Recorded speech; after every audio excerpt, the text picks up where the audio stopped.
জানেন কি শাবনূরকে কেন কখনো নাটকে দেখা যায়নি? তার ক্যারিয়ার ছিল 1993 থেকে 2014 পর্যন্ত, প্রায় 2 যুগ।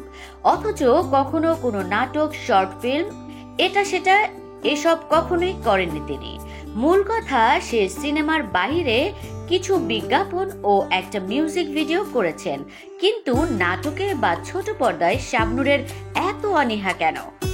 নাটক বা ছোট পর্দার কাজ কি ভালো কিছু নয়? কেন হুমায়ূন আহমেদের মতো নির্মাতারাও শাবনূরকে নাটকে কাস্ট করতে পারেননি?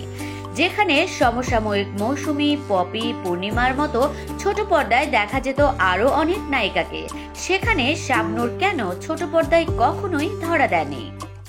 এমন সব অসংখ্য প্রশ্নের উত্তরে শাবনূরের মন্তব্য ও ভাষা ছিল যে নাটকের কাজ করা খারাপ কিছু নয়, তবে তিনি এটা বিশ্বাস করতেন যে বড় পর্দার তারকারা নাটকে কাজ করলে তারকাদের জনপ্রিয়তা প্রভাব পড়ে।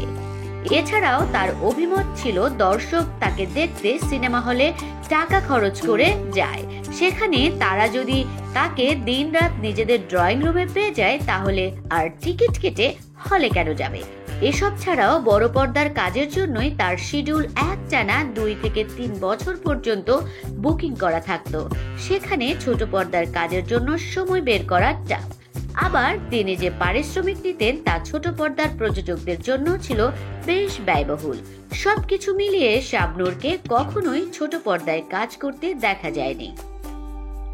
জনপ্রিয় এই নায়িকা কতটা সচেতন হলে এমনটা ভাবনা হয়? এমনকি তিনি চ্যানেলের ছবি পর্যন্ত করতেন না, যদি তার সিনেমা হলে মুক্তির আগেই টিভি চ্যানেলে দেখা যায় সেই ভয়ে। সাক্ষাৎকার নেওয়া বা দেওয়ার ক্ষেত্রেও তার কঠোর নিয়ম নীতি ছিল।